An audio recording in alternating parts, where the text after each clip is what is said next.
Welcome to the Dawgs Podcast with your hosts, Blake Reneker, Justin Charles, and Josh All. What's up, Browns fans? Welcome back to another episode of the Dawgs Podcast. Kenny Mack and myself coming to you. We had a little bit of a hiatus, about a month off doing our episodes here together with the holidays and just everything going on, the season, just not being fun. But we've kicked it into full gear for off-season mode. So we're excited to be bringing these back to you guys, hopefully on a more consistent basis now, because it seemed like you guys were enjoying them, and we obviously enjoy doing them for you guys. We got a lot of cool stuff to get into today. We got a couple voicemails to get to. Going to talk, obviously, the Deshaun setback. We're going to talk a little bit about the offensive line coach hire, a little bit about some offensive coordinator candidates, what we're kind of looking for into the draft. There's a lot of good stuff to get into, but like I mentioned, we do have a couple of voicemails, and if you ever want to get your voicemail on the show, head to thedawgspodcast.com, tap leave voicemail. It's in the drop-down menu, upper right-hand corner. You can't miss it, or if you're on a computer, it's just right there on the main page. Just speak clearly and just hit end. You can try it as many times as you'd like if you don't like the way it sounds the first time, and we'll gladly play it. We love hearing from you guys, especially as we move into the off season. If you're watching on YouTube, please like and subscribe. Make sure you tap the notification bell so you don't miss any of the new content that we're putting out. If you will find us on any social media platform, if just search at the Dawgs Podcast. If you're a big TikTok person, you might only have like 10 days to do so before it gets banned down here, which is just wild to me. But this is where we're at, I guess, in this country. And then lastly, if you're looking for more Dawgs content, head to jointhedawgs.com, become an official Dawgback member on the Patreon page, get access to the private Discord, play fantasy football with us once football season rolls around again. We just crowned a bunch of champions, myself and Josh included. We had one guy win both dynasty leagues, so that was cool for him. We had a pick'em league that somebody won, so we give out merch for all the winners in these leagues. And it's just a lot of fun, and we're looking to boost up the dog pack as we move into the offseason. So if you have any ideas you'd like to see us that be offered in the dog pack that you think would help spruce it up a little bit, let us know. Again, that's jointhedawgs.com, become an official dog pack member, come hang out with us. So before we move into the episode, the first thing I got to say is go Buckeyes, coming fresh off a big victory, headed to the Natty. The Lord gave us the Buckeyes because he was like, they have the Browns. I have to give them something. So here's the Buckeyes. And after coming off of maybe the most excruciating loss ever to Michigan, it almost seems like it was what was needed to get everybody to wake up, and like the coaching staff, and just be like, oh, maybe we should just try to win games instead of not try to lose them. And well, did it feel to you like it was kind of gonna get into that Michigan game in the first little bit? It was a little like 7-0 for a long time, and you're like, oh, what's going to go on here? And then they tie the game up, and then all of a sudden there was that screen, the immaculate screen where you had those hogs wearing silver and scarlet just racing down, and Trevian Henderson just fires on through there. Man, that was awesome. And that kind of set the tone. And then there was Captain Jack Sawyer, man. Let's rumble, stumble, bumble for a awesome scoop and score. One thing I will say, there was some fortuitous bounces in that. I think both quarterbacks had fumbles go right back into their hands. I can't remember what the kick returner's name was. Wasn't that a wild, like that dude literally fumbled like a meter, 3 feet away from him, and it bounced right back to him. But then we got the good one in the end, man. That was like a great bounce right in his breadbasket, and he ran all the way down, to that. You couldn't have written it any better. And obviously this is a Browns podcast, but we're all big Buckeyes fans. And I said it felt like one of the first times, at least in a very long time, that a Ryan Day coach team got punched in the mouth, and we didn't fold. We punched back, and we just kept fighting. And it was good to see. I think it saved Ryan Day his job, obviously. If we get blown out in the Natty, which I don't think is going to happen, who knows? But he's coming back, and now I'm at the point where I'm okay if he comes back, because he's shown a lot of growth in the last month, which is I would thought we were beyond the point of no return with Ryan Day, and his team has grown up a lot, and I feel like he has grown up a lot in just like the last month. Like it sucks I took a Michigan loss to do it, but I'll take a natty. So I can't wait for the 20th. I can't get here soon enough. Go Buckeyes. As you can see, I'm a big Buckeyes fan. So again, at least with the Cavs and the Buckeyes to get us through what was the most horrendous Brown season of I want to say my life, but there's been a lot. So, but we'll move on. I've seen some doozies. Yeah. No kidding. But we do have a couple of voicemails we want to get to. So we're going to play those right off rip before we dive into everything else. So the first one comes from Josh from Oregon. What's up, Browns fans? This is social worker Josh from PDX, Oregon, and you're listening to the Dawgs podcast. Now let's kick things off. The Cavs are as good as the Browns are bad. And I think that could be a culture issue, maybe a player issue. What do you think? What would you change, player, culture, coach, to change the overall winning culture in Cleveland Brown sports? All right, cool. Thank you, Josh. We appreciate hearing from you. Again, if you guys want to get voicemails on the show, it's head to thedogspodcast.com. Just tap leave voicemail on that drop-down menu. I thought this was a very good question from Josh, talking about culture. And I think culture is a huge thing in the NFL because you see there's so many teams that are dumpster fire every year and have been for my whole life. And then there's so many teams that are just always good and competitive. You know, you got the Ravens, the Packers, the Steelers, unfortunately, like all these teams, it seems like no matter what, they might have a down year here and there, but they don't panic. They don't blow it all up. And then they're right back into their winning ways. And then at least until recently, you've had teams like us, the Lions, I would say in the last decade, the Bears, you know, just teams that just can't seem to get out of their own way. And so for me, when I think about what is needed to change the culture, I think it starts at the top. And obviously you can't fire the owner. Okay.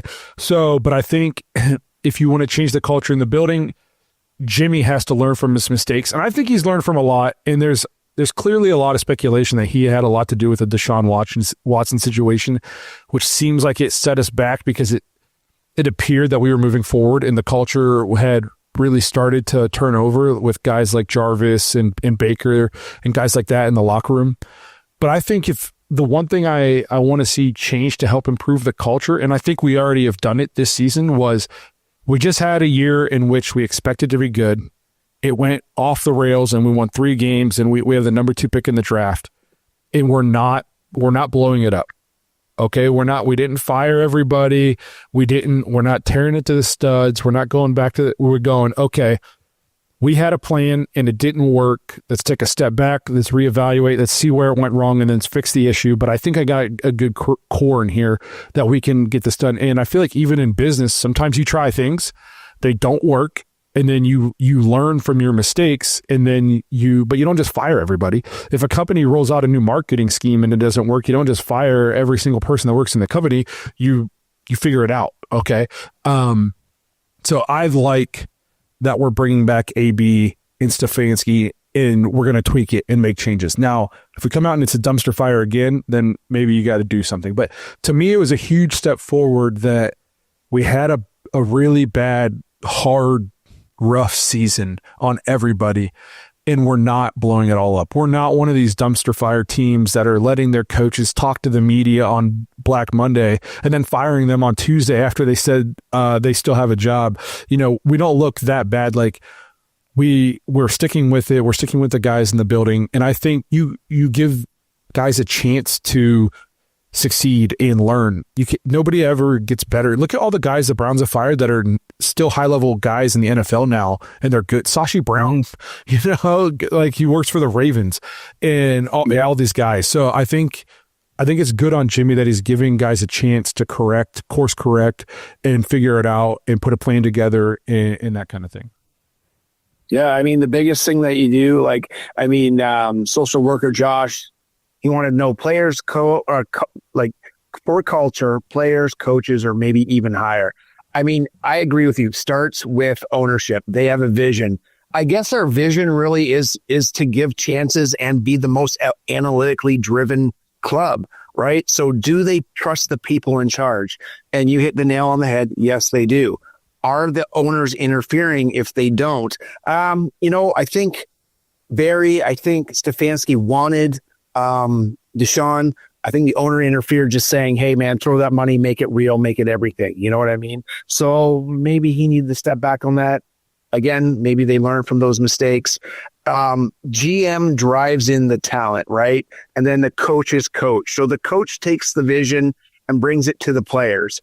I think where we're lacking as leaders, and we've got into this before, where if you take a look at the guys that are coming in. Maybe it's just a little bit too driven by analytics is what I'm trying to say. So there's guys that have great ability and specific things that they're looking for, but then maybe you're kind of missing that grit. You're missing that heart and that kind of stuff.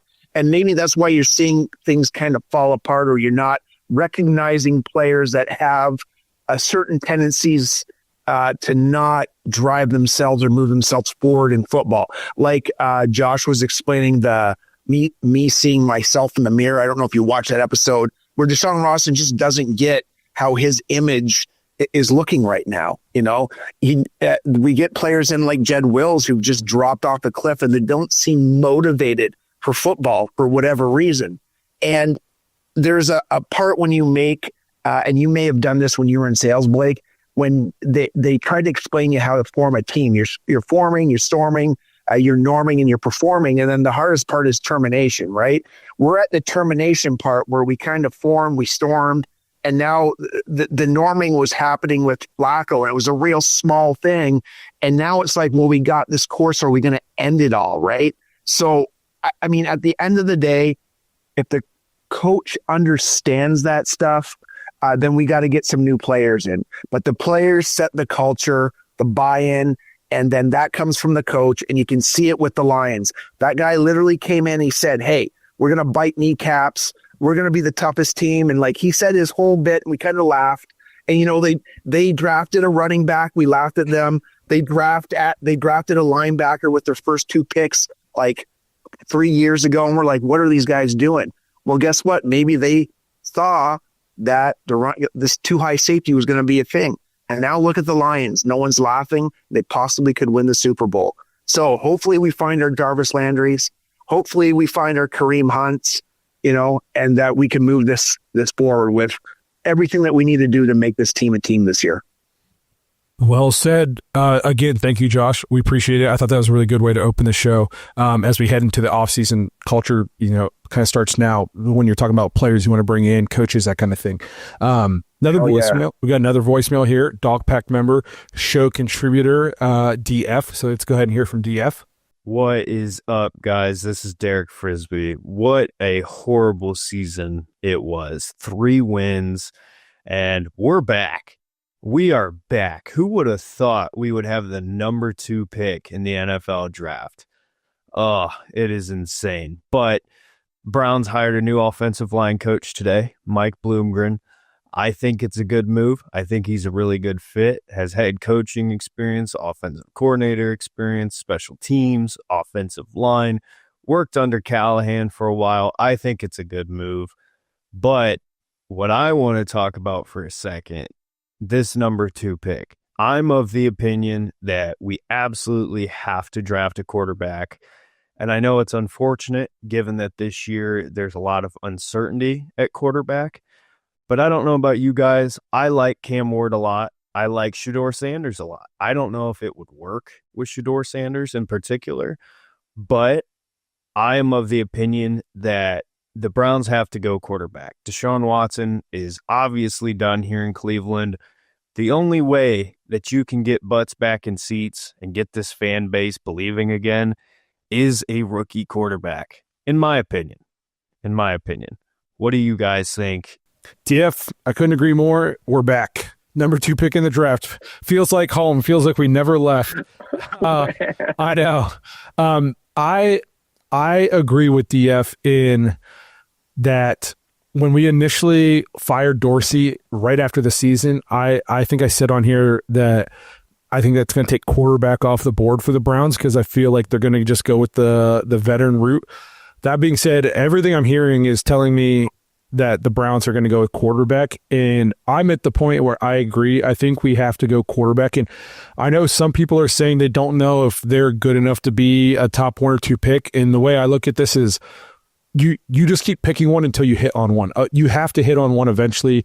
You're not going to get anywhere unless you have one. I saw the Bearded Browns podcast, friends of the show, they put out a chart today on X, and it was showing, it was the playoff grid and all the quarterbacks in the playoffs right now. and all but 2 were first-round quarterbacks, and almost all of them were top 10 picks. The only ones that weren't first-round quarterbacks were Russell Wilson and Jalen Hurts. Every other quarterback who is in the playoffs was a first-round draft pick. So, yes, you can say, oh, take a guy in the 5th and develop him. That doesn't pan out that often. Okay. No. Okay. Tom Brady is an anomaly. Russell Wilson, quite honestly, is an anomaly. So, you just have to keep picking until you get it right. I've gotten to the point where I'm still signing just because I want to take a quarterback at 2 doesn't mean I think that we should draft them at 2 and then start them. I think you draft one at 2, you still sign a free agent vet to start this year, and I would draft 2 quarterbacks this year.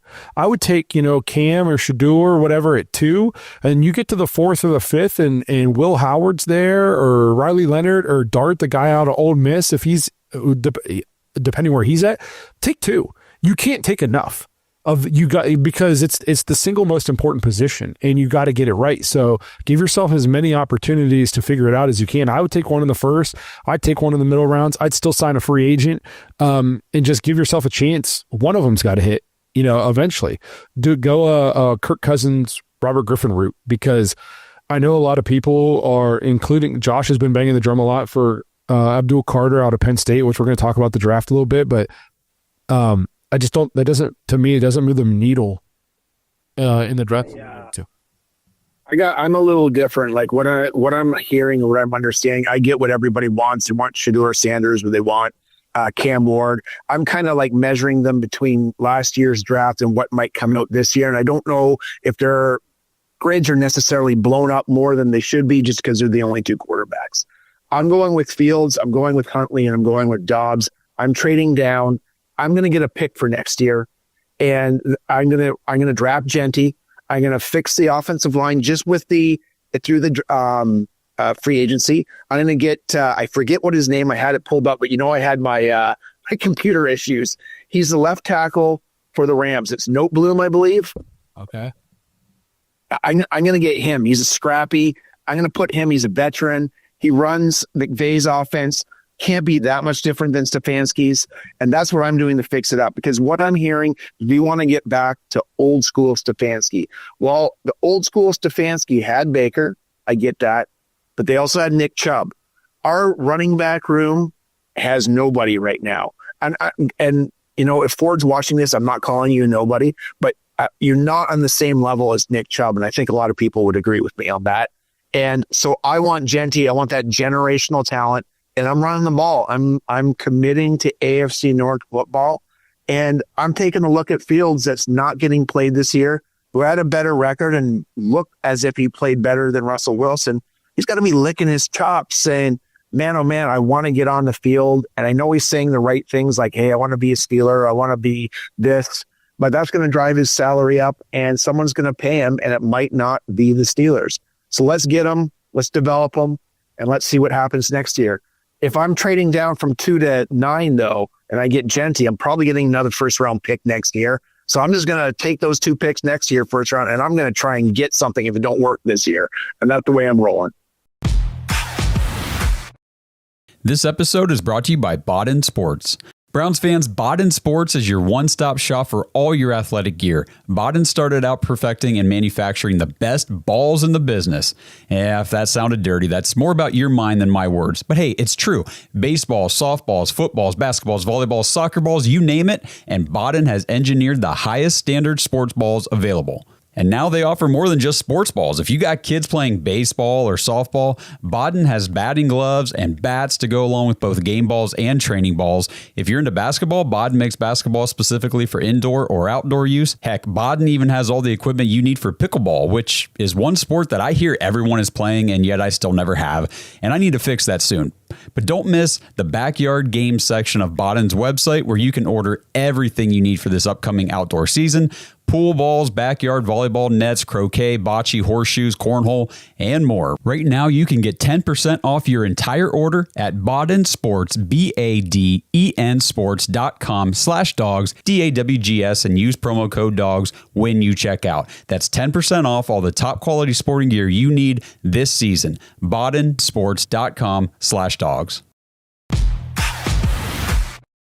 So the only thing that would, if you do something like that, which I had the topics and we'll just kind of jump around since DF talked about the draft.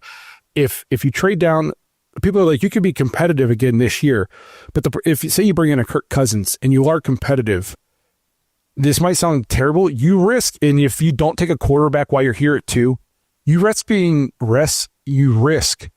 stuck in purgatory like the Steelers. Okay, if the Steelers ever want to have postseason success again, they either need to suck it up and they need to tank for a season, or they got to give up a whole bunch of draft picks to move up to get a quarterback. You've seen them. They have a good coach. They have a good defense. They have good players, but they can't. They get to the postseason and they can't match up. They don't match up at quarterback. They can't move the ball on offense. They can't do anything. If you don't take a quarterback this year and you go and you get like a Kirk Cousins, well, he's only going to be here for a year or two. And if you win 10 games, 11 games, now all of a sudden he's gone. All you did was move your rebuild down 2 years. I feel like if you're here, take one. And if Kirk Cousins hits and he's here for 2 or 3 years and he's really good, great. That means this guy you just drafted, you have 2 or 3 years to get him ready, like Jordan Love, did with the Packers. So I think there's options. You mentioned Genty, so I'll just kind of jump down here talking about draft picks we want to see. I was huge on the Genty train early. That is when I thought we were going to be picking 6th or 7th. But the more I watch Ohio State play, the more I want TreVeyon Henderson. And I don't want to sound like a homer, because a month ago, I did not want TreVeyon Henderson, mostly because of his injury history. And I just feel like the Browns have gotten burnt by drafting guys who have had injury history. And it's like every time we take that guy, then he comes here and he gets hurt and he doesn't play. But if you've watched Ohio State this season, and especially into these playoffs, TreVeyon Henderson is a touchdown waiting to happen every time he touches the ball. He reminds me of Jahmyr Gibbs with the Lions. Like, he can catch the ball in the backfield. He is so fast. In his vision in the open field, he would be great in the screen game. He is a home run every single time he touches the ball. But if you do that, then you got to pair him with a David Montgomery. Who we got to go out and find his David Montgomery, because I don't want to give a guy who has an injury history, the ball 25, 30 times a game. So I think you can get TreVeyon Henderson. You know who's David Montgomery is Junkin. Get them both. I've said that. Draft them both if you can. I think you can get TreVeyon Henderson probably in the 3rd round, at least in the mocks I've been doing. I've been getting him in the 3rd. If you don't get Judkins, you could get that Cam from Arizona State. All the mocks I've been doing, I've been able to get him in the 4th. Or Scatterbo. Yeah, let me throw a name at you, and some people might not like this, but I'm pretty sure he's going to be a free agent. Najee Harris. He's not crazy high efficient, but I also think that the Steelers' offense is just so bad. They've had terrible offensive coordinators for the last how long? But I think Najee Harris is a battering ram, and he can hold up the punishment. I mean, he gets the ball a lot and he can run hard. And I feel like if you paired him with like a TreVeyon Henderson, that could be a good backfield. I like Quinshon Judkins if we could draft him. But I have moved off the Genty a little bit, just because I think a guy like TreVeyon Henderson, then you pair him with another battering ram of a running back, I think that could be a very solid backfield. I never thought about Harris, but when you said that, you know what it reminded me of? When Baltimore had Gus Edwards. And Gus Edwards would be a guy that I would want to offset, having a reliable running back in the goal line situation, or even the red zone. Goal line, you can trust that guy. He'll catch the ball and he'll give you good downs, but you can get someone that'll get you down the field too. And I think that'd be a great pair. Yeah. I'm on the TreVeyon Henderson train right now, watching him play for the last month. So if we're talking about draft picks and we're talking at 2, then like I said, I'm going to trade down. The biggest thing that we argue about in our Discord is basically Cam Ward or Shedeur Sanders. So the way it goes now is Cam Ward looks like the number 1 pick, but we got a lot of time. Then Shedeur Sanders is the next one. We know our boy, what's that? I can forget his name now. Gage, Gage Tucker. Sorry, Gage. I don't know why I forgot your name. He wants Shedeur Sanders. I want nothing to do with Deion Sanders. And the idea behind this, and give me your thoughts. If Shedeur Sanders was just a Sanders and not Deion's kid, would he be the tie? Because one thing I do like in looking at his numbers, and the one thing that we lack with the Browns, is he seems to be really good with the screen game. He's got the 7th most or the 4th most amount of yards. Can't remember what the exact rating was through the whole NCAA football, all 120 whatever teams. He's got high up there with it, right? But he's playing against Pac-12. The games that he did play against, like BYU, they play Auburn this year, I think. I also played 2 other teams. I don't have it up right now, but he didn't do as well against SEC Big Ten teams as he did. Oh, it was Nebraska is what I'm thinking. As well as he did against the Pac-12. So maybe I'm just looking too much into it, because a lot of times the guys say this when you get in arguments, you're overthinking the situation. Am I overthinking it, or what do you think about this kid? So obviously I haven't, it's not like I've been watching a lot of film, but I watched some Colorado games this year. I think the Deion stuff is a little bit overplayed. Like, Deion is the same as a coach as he was as a player, but he also knows that he knows the NFL. You know what I mean? Like, he knows. I don't think he's going to jeopardize his kid's future by being he's not LeVar Ball, is basically what I'm trying to say. Okay, like you know what I mean. But the thing I like about Shedeur Sanders, especially in a Kevin Stefanski offense, is Cam Ward reminds me of he would go play well in the Commanders offense, with a Cliff. Does he remind you of Jameis Winston? Does he remind you of Jameis Winston a bit when he came out, the leadership, the big arm, mobile enough? I don't know. Like, Jameis Winston wasn't throwing interceptions like he does now in college. I know they're both from Miami, like a get back comparison too, but he kind of reminds me of the same guy. Maybe I'm just out there. Are you talking about with Cam? Yeah. So I think Cam's like a lot better of an athlete though. Like, he can move, he can run. He's a big dude. But I feel like Shedeur, and maybe again, I haven't watched, it's not like I sat down and watched hours of film, but he feels to me more like NFL pro offense ready in terms of pocket awareness. He's crazy accurate. Like, I watched some Colorado games and he puts the ball on the money. His arm's not huge, and a lot of people kind of worry about that in Cleveland, but especially if he's not starting right away, maybe by the time he's a starter, we're going to be playing half our home games inside anyways, so he's not going to have to. I got the stats for you. So I'm bringing up PFF right now. So he gradually got better with his overall grade. So went from 83.7 to 88.4 to 90 in his 3 years. His passing grade overall is 90.6. His intermediate grade is 92.8. His deep grade, I didn't get this. Okay, so he's 94.9. No pressure, he's about the same, 93.3. And then the pressure grade is 64.3, right? So what I was getting at was the screen yards is 8th overall at 692 of his yards that he got were screen. So that's pretty good. I mean, the only thing that he lacks on is he's 134th in average yards per target. So he only targets guys 8 yards down the field. And then there's something else. His drop rate. Is the time to throw is high. He's 147th overall at 3 seconds. Okay. So that tells me, like, I'm hearing that he diagnoses plays, but is it he's not diagnosing fast enough at 3 seconds, or he's running around making plays, and that's the 3 seconds? Are you talking about Cam or Shedeur? Shedeur. I've given you all Shedeur stats there. Sorry. So I guess when I think about the thing with Shedeur is he had to overcome a lot to still play at a high level. You know, he isn't Will Howard playing with 5-star offensive linemen, with, 4 5-star receivers, a 5-star tight end, Chip Kelly calling plays, Ryan Day. He's got maybe his biggest hurdle. Pat Shurmur's his offensive coordinator. We know a lot about Pat Shurmur. Offensive line is not good.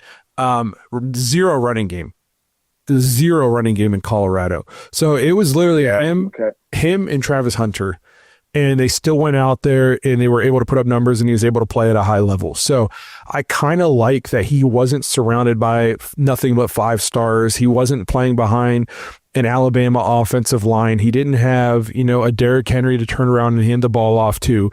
Like, the offense was him trying to get the ball to Travis Hunter, and everybody that they played knew that's what the offense was, and they still managed to play at a high level.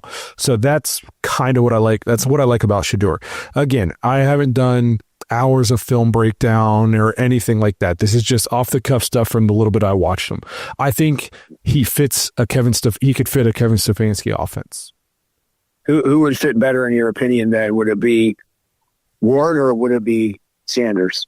It would be Sanders. I feel Cam Ward he needs to be more in a Commanders with like a Cliff Kingsbury, a Ben Johnson. Okay. He reminds me more of a college quarterback than Shedeur does, at least just from like the little bit I've seen of them. But if we're on the topic of Colorado and the high picks, number 2, then what do you think about the Heisman Trophy winner? So I'm firmly on the side of I don't want to draft a defensive player in the first round, but Travis Hunter is a very, very good corner who could give you – he's not going to be able to play them both all the time, but if he could play corner and then you have some packages for him on offense, I would maybe consider taking him because he's a corner and it's such a high need position on defense, especially when we play so much man with Jim Schwartz and with Denzel's concussion history. I feel like Denzel's he's one bad hit away from maybe having to retire at any moment. And, Martin Emerson seemed to regress. You don't know what you got behind Denzel. He's kind of the glue that keeps that secondary together. So I would not be 100% opposed to Travis Hunter, but I very much think that you need to go offense in the first round. You can't have one of the worst offenses in the history of the NFL and then go draft a defense when you have the number 2 overall pick. At least not in my opinion. Like you have to go offense. The only way my attitude changes about that is if somehow we just add an insane amount of high power offensive weapons in free agency. So obviously this is all dependent on what we do in free agency. Yeah, that's going to be a big determining factor, and I totally get that. To run Stefanski's offense, I'd like to see that running back, but I get the value of getting guys down low. I mean, there's even a guy in North Carolina. He's a big 220-pound kid. I mean, that could probably work. I would like to see. I mean, if I had my druthers, I would stick with Ford as a third down back. I'd like to have Chubb as our goal line runner come back for the fans, and I'd like to get somebody. I would like to get Genty, but I mean, you've talked me into Henderson, and I like Scatterbo. He's awesome, man. Like I want to see some tough leadership because actually, maybe even to get back to the question about our culture, when we started, we were tough, we were accountable and smart. We were none of those this year. And I feel toughness out of what I've seen through the entire playoffs. We're talking about Scatterbo then because he's throwing touchdowns, he's catching touchdowns, and he's running in touchdowns. He seemed like a badass. No, I think my only thing that worries me about him is his top end speed, which is why I think that's a guy you pair with a guy like Henderson and they could complement each other very well. Yes, good point. Wrapping up, I guess, draft talk a little bit. Some of the things we wanted to see. This might sound like a homer pick. I would draft as many Ohio State guys as possible. I don't say this every year. I am always been like, why don't we just pick Ohio State guys? But sometimes there's Browns, Ohio State fans that are just think you should pick every single Buckeye ever when there's clearly better players available. But I think this Ohio State team is loaded with NFL talent. If you pick a quarterback at 2, I would, if you could find a way to get back up high enough to get Emeka Egbuka to add to the wide receiver room. I think he's super underrated in this country because he plays next to Jeremiah Smith. I think he's going to be very good, but every mock I do, he goes in like the 15 to 16 range. And I don't know what you'd have to give up to get back up that high, to move up 15, 16 spots to get back up into the first to get him. I would take Jack Sawyer at some point, depending on how high his stock is risen. Jack Sawyer reminds me of a guy who's going to get drafted by the Steelers and haunt us for 10 years. That's just the kind of, like, that's what it reminds me of. Travion Henderson, Quinshaw Junkins, the tackle, and I'm having a. What about Carnell Tate? I'm pretty sure he's only a sophomore. He's going to be back at Ohio State. I thought he's popped up coming out. Okay, my bad. Maybe I'm wrong, but I thought he was young. So there's a lot of Ohio State guys I would draft. Tez Johnson out of Oregon is a receiver that has been there in like 3rd or 4th round for me in mocks. He's a nice catch, yards after the catch kind of guy. So I think you got to put a whole bunch of offensive firepower into this. I do want to address the Abdul Carter thing. And I'm not saying he doesn't have a chance to be awesome. And if the Browns end up drafting him and he's awesome, that's all, cool. And if we pick him out, I'll be pumped. Here's my biggest point about him and why I'm not taking him at 2.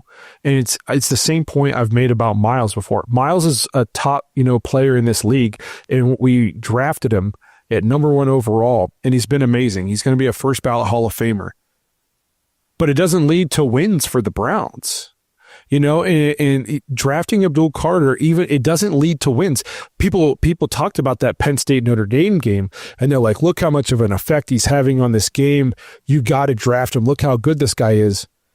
He played out of his mind. They could not block him. He was a game wrecker, and they lost. That is my point. Without the quarterback, it doesn't matter. He played an amazing game against Notre Dame, and they don't have a quarterback, and they lost. You know what I mean? So it doesn't move the needle to wins enough for me to take a defensive edge rusher there at 2 when there's offensive guys that you're coming off a historically bad offensive season. You have to hit on quarterback eventually. You have to. So that's where I address the Carter thing. Kind of like you were saying when we were talking about Hunter, right? Like, I mean, when you're historically bad in one part of your football team, you need to compensate for that in some manner. And right now the draft is what we have to talk about, because really we don't know who's going to be available in free agency because of, the tenders they can put down on the guys and re-signings and all this kind of stuff. Right. I actually just did a quick mock draft while you were talking. And do you want to hear what I got? Yeah, go ahead. No. I only did the first 4 picks. So I traded my number 2 pick. I traded it to the New Orleans Saints, and I got back the 9 pick. Obviously, I got number 40. I got 162, and I got a first rounder next year, and I got Shaheed because I need a burner. Okay, I picked up Genty, then I picked up Cameron Williams at tackle at 33. Then I picked up Jalen Monroe at number 40. And then I picked up a cornerback with the next pick, Zaire Alexander. But that's what I did. So if we're going to sit a guy that's got a lot of potential, I mean, would you still go for maybe a development if it's 2 years, if we got a Fields, or 3 years, or like Jordan Love, wait for 4 years, or you're still stuck, or not stuck, you're still sticking is what I meant to say, with Sanders or Ward if they come available. So the only way I'm moving off of 2 is they'd have to offer me something that is just like unheard of. Okay. Like something that is just like we cannot say no to this. Like they're going to basically give us their firstborn. Then I would consider it. But no, I've done mocks both ways. I've stayed at 2. I've traded back to 6 or 7. I did one with the Raiders where I got their second round pick, in their first round pick next year in Max Crosby, which they said yes on PFF. So who knows? That would be something interesting. It's got to be true. Yep. So I've done all kinds of different mocks just to kind of see what was going to happen. But no, I like it. This episode is brought to you by Danger Coffee. Browns fans, we talk about how Danger Coffee is made free from mold toxins that are in 45% of the world's coffee, but that's not all that Danger Coffee has to offer. Mineral and nutrient deficiencies are a big deal. They make you feel sick, tired, stressed, and they can give you brain fog. These deficiencies negatively affect your immune system, your digestion, sleep, metabolism. Have you ever wondered why you get an initial burst from your coffee, but then you get that little crash not long after? Danger Coffee's patent-pending process remineralizes your body with more than 50 trace minerals and electrolytes, leaving you more energized, engaged, powerful. These micronutrients enter the cells to boost performance. They bind to toxins to provide detoxification support. I know that sounds like a lot, but the bottom line, guys, is minerals matter, and most of us really don't get enough of them on a daily basis. Danger Coffee delivers micronutrients, plus it gives you access to the minerals you already have. Head to dangercoffee.com, use our code DAWGS, DAWGS, for 10% off your order. And that code can be used over and over. So you get 10% off every order you make using code DAWGS. It's time to start every day off with a cup of coffee that gets you going and actually keeps you going. Dangercoffee.com, code DAWGS. I got one more thing about the draft. We did meet with Jaheim Thomas at the Hula Bowl, and he's a linebacker out of Wisconsin. The biggest thing is he's a big kid, that's for sure. But he's got quite a few tackles for losses. So that might be something that we'd be looking for in the mid rounds as a linebacker, because who knows what's going to happen with JOK. And I'd like to get some, you're talking about guys that set the tone for the team on defense. And we want tough guys, smart guys. We need some at linebacker. No, I think linebacker's a sneaky need, because I don't feel good about JOK. Like, I keep hearing things about, is he going to play again? And that just, so I think that becomes a need. I think an underrated team need is tight end. And I don't know how far he'll fall, but in a couple of my mocks, I've been able to get the tight end out of Penn State at 33, that Tyler Warren. I would 100% consider that there to pair up with Njoku, especially if we're going back to a more Kevin Stefanski offense. Also, the tight end out of Bowling Green was crazy good this year.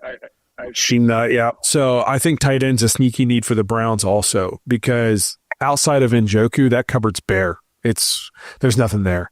So DF, I appreciate you calling, talking about the draft, and we're obviously going to cover the draft a lot more. I know Josh is going to be doing a ton of draft research and film study and all that good stuff. So make sure you're on the lookout for that. Again, make sure that notification bell's tapped so you don't miss any of it.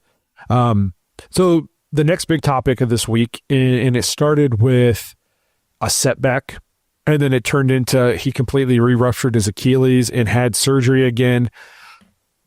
When I first heard setback, Kenny, I thought there was no setback. This is just them laying the foundation for him to be out all year, because we all know he's not playing for the Browns ever again. No matter, and now then you hear he re-ruptured it, rolled his ankle somehow, had to have surgery again. 2025 in doubt. He's not playing.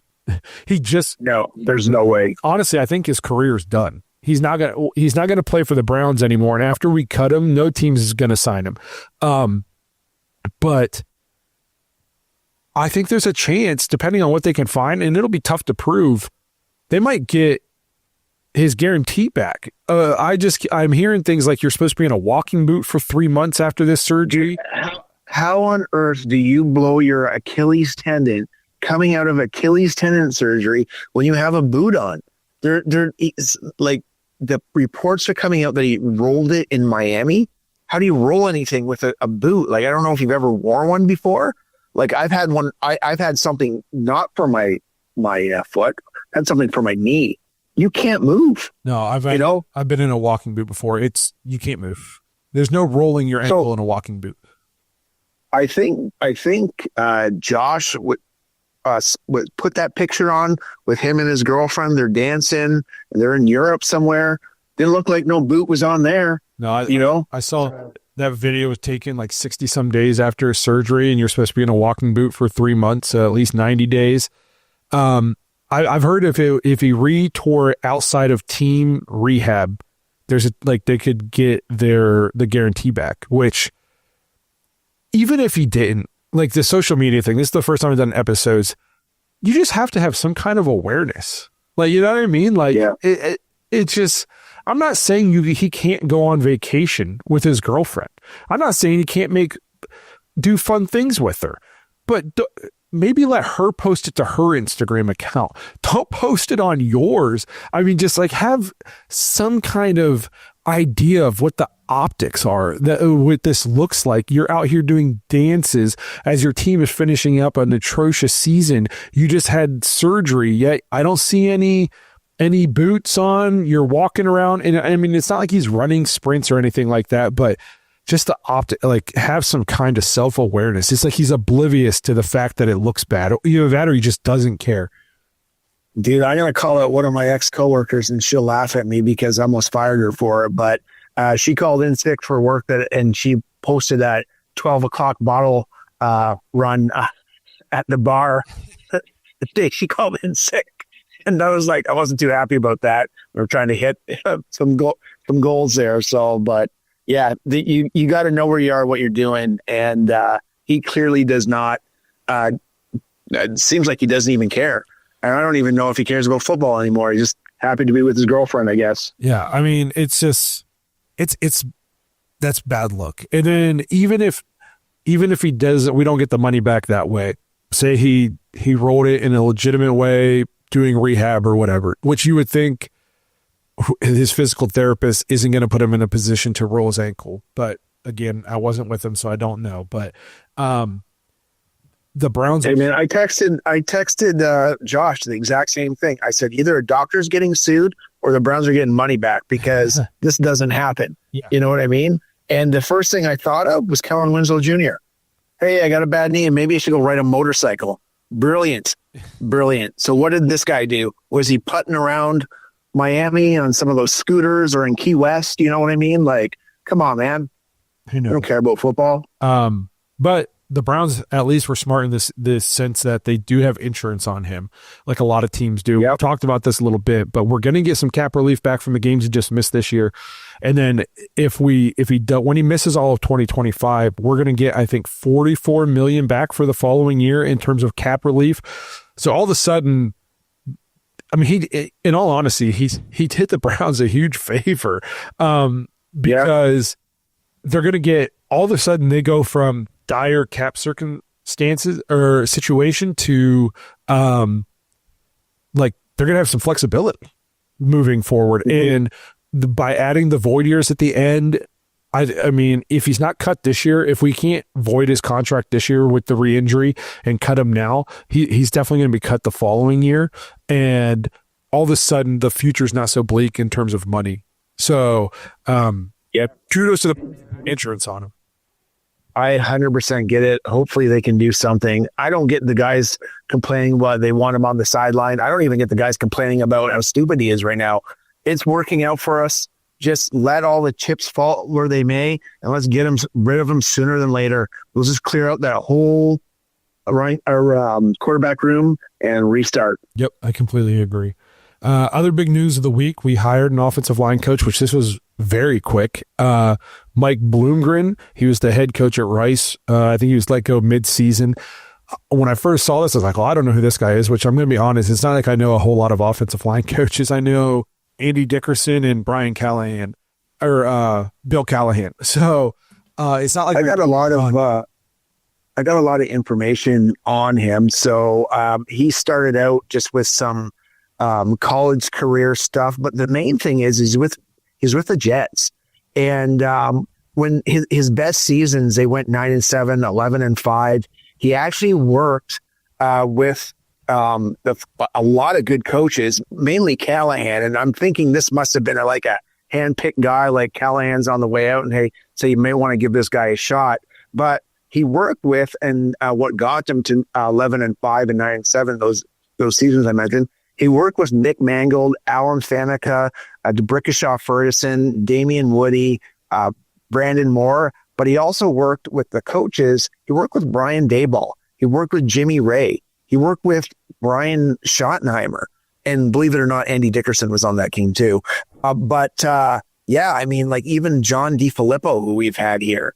And he moved on from the Jets and he went to the David Shaw Stanford Cardinals. And he worked 1 year with Andrew Luck. They averaged 43.2 points a game. That was 7th in the nation. And then he had, do you remember our old quarterback, Kevin Hogan? Yeah. He had him for 4 years. The last year Hogan was there, he had McCaffrey. And they averaged a ton of points, and they had an awesome running game for 7 years that he was in Stanford. And then you take a look at his Rice record, which wasn't very good, but they were always a tough team that ran the ball well. So you're getting a guy that's done multiple concepts. I mean, even DF was saying this, special teams and all this kind of experience, but he seems well versed to mesh well with Stefanski just based on the experience and the coaches that he was with.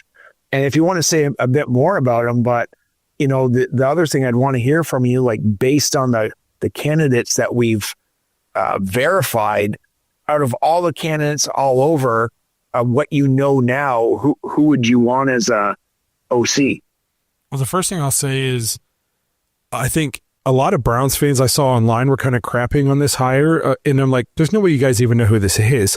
The other thing they're crapping on is, one, it was the Browns, and then the Browns are going to have to earn some goodwill back with people in terms of decision making. And then two, I think they saw his head coaching record at Rice. Guys, it's Rice. It's Rice. I would bet a lot of money that no head football coach at Rice has had a great record. They're a baseball school. They are not a football school. I'm borderline surprised they even have a football team. So let's not hold a head coaching record at Rice University against a guy, okay, who has a ton of offensive line coaching experience. I like his experience. I like that he has. He's been with Callahan, a guy who every Browns fan loves. So I think it's a good hire for the Browns in terms of what I know, which is obviously not a lot in terms of offensive coaches or offensive line coaches. In terms of offensive coordinator, I've seen a bunch of names, and to be honest, I'm open to a lot of them. I don't know a ton about any of them. I'm open to, but all the names I've heard just based on where they're coming from, who they've worked with.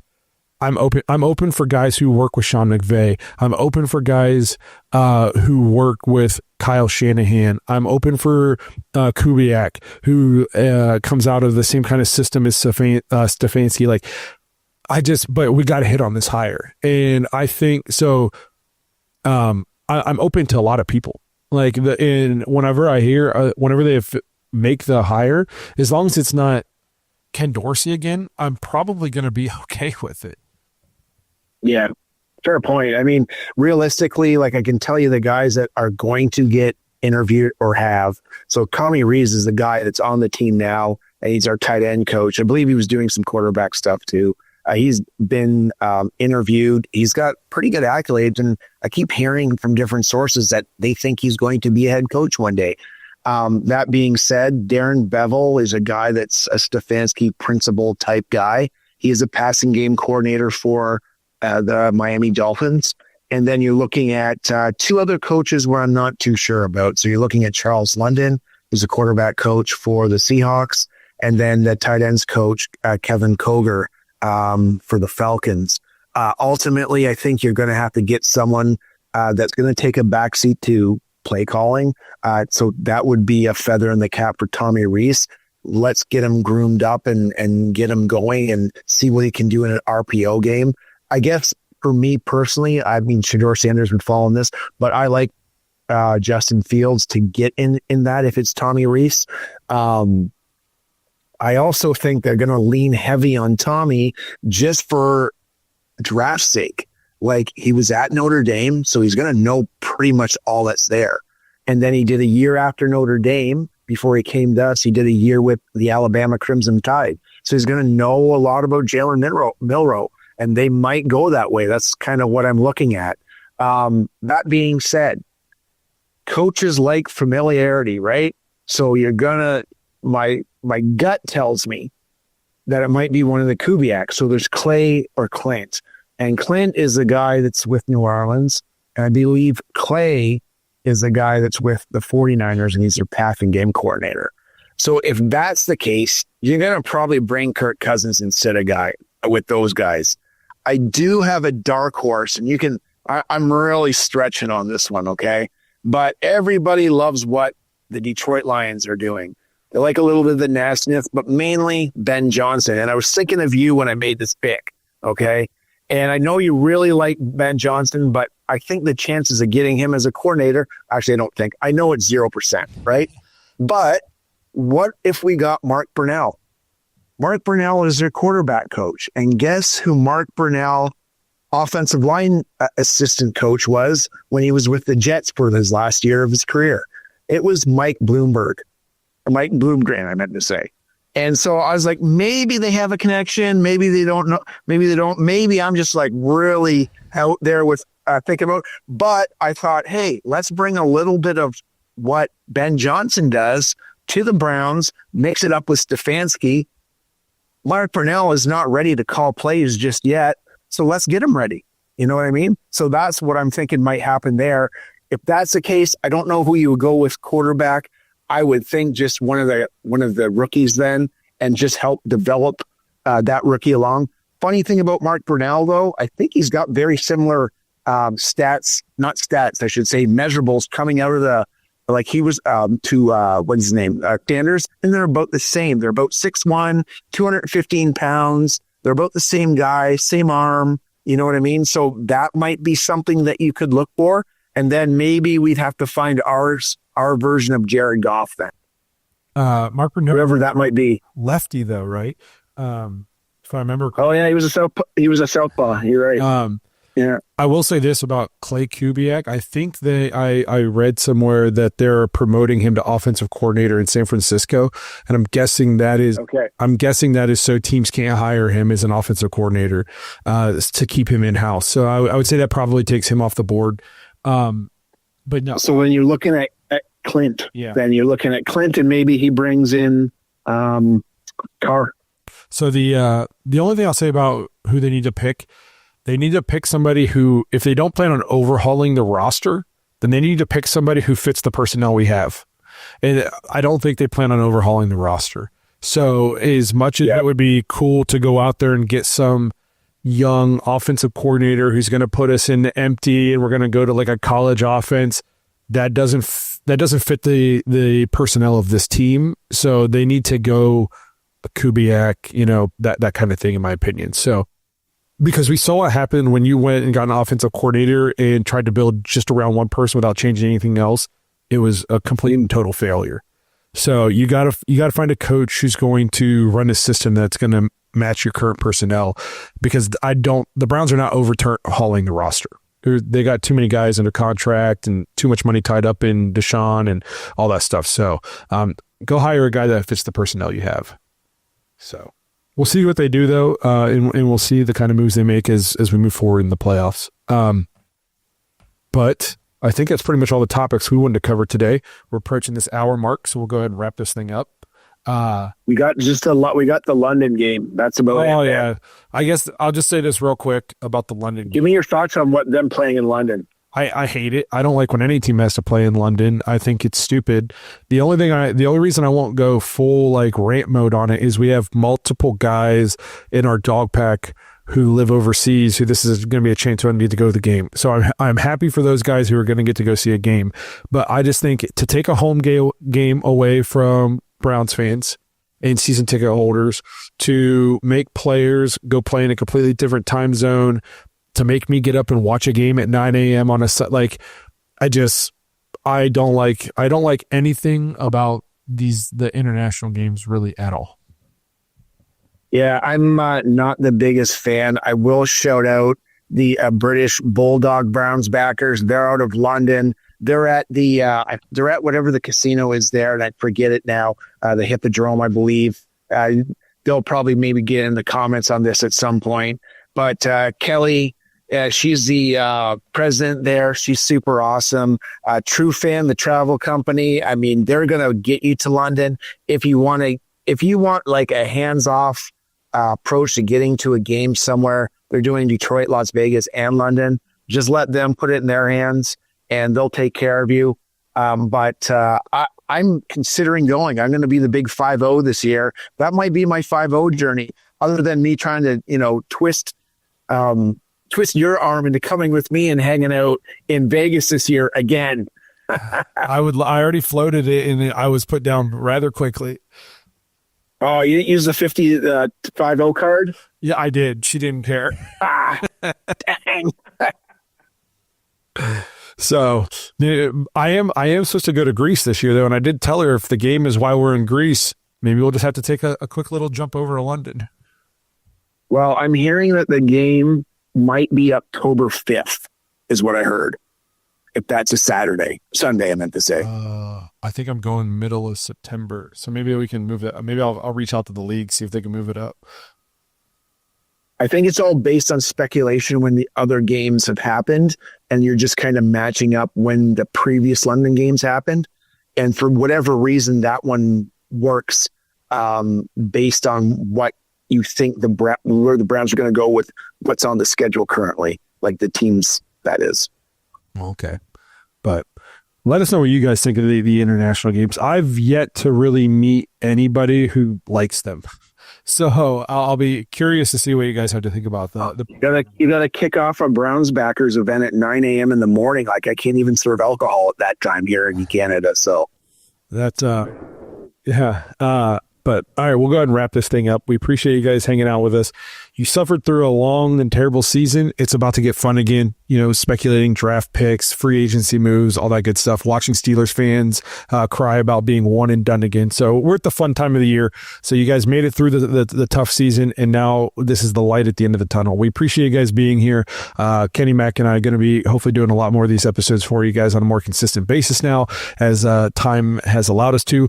Be on the lookout for main podcast episodes. Again, also, we won't necessarily be doing them on Mondays anymore, just because of schedules and stuff like that. Josh is getting ready to have a baby, so we're gonna be ironing out some time slots and stuff. Just make sure you have the notification bell tapped so you don't miss when we do put out a new episode. But again, we appreciate you guys being here, and we'll see you guys sometime next week, probably on the main episode. Thanks for listening to another episode of the Dawgs Podcast. Make sure you subscribe on YouTube and follow us on Twitter at the Dawgs Podcast. Get your thoughts on the show at thedawgspodcast.com.